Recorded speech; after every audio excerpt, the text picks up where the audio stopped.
this, verse 12. And through the hands of the apostles, many signs and wonders were done among the people. Like now, signs and wonders are breaking out. Why? Because there's awe and wonder of the Lord, not of the disciples. And they were all with one accord. There's that word again, one accord, those two words, one accord. Not unity, but one accord. That's in the Spirit, in Solomon's porch. Yet none of the rest dared join them. But the people esteem them highly. Man, this is so key.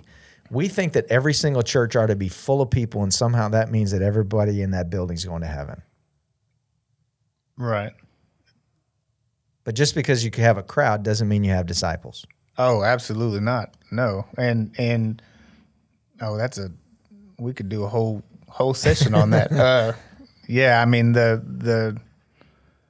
I really believe that every church that's following the Spirit of the Lord, because not all of them do, are being used just the way that they need to be being used.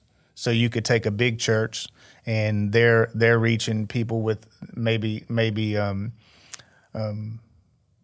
you could say the masses, but then a smaller church could be being kind of a niche church, like they're teaching more prophetic, they're teaching more things that have to do with the gifts of the Spirit. And I've wrestled with that. In the church world, we talk a lot about, well, that's a big church. Well, they're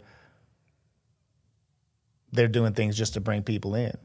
But there are quite a few big churches that are doing great things, bringing people in. It's a pendulum swing. It is, sure. Hey, that big church is they just want a crowd, or it's, hey, that's a big church, man, because it's life-giving and it's this. Oh, that small church, they're not doing anything for the Lord. Oh, that small church, man, they're doing great things for the Lord. Because this right here says, yet none of the rest of them dared join them. So they're not reaching them.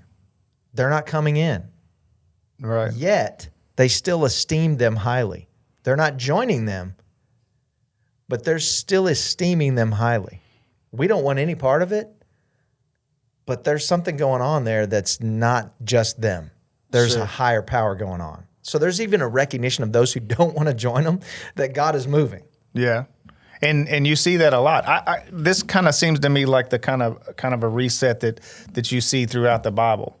The Israelites get freed from Egypt and they follow the Lord until they don't. Yeah. And then he does something to whip them into shape. And this is the same thing. I think that Ananias and Sapphira dying, it was a reset for the group, Yeah, not that they had to die. No, right. But the result of that action happening now is that people are awakened to the things of the Spirit. Even the people who are not even going to join them and believe. Right. They're awakened to things of the Spirit.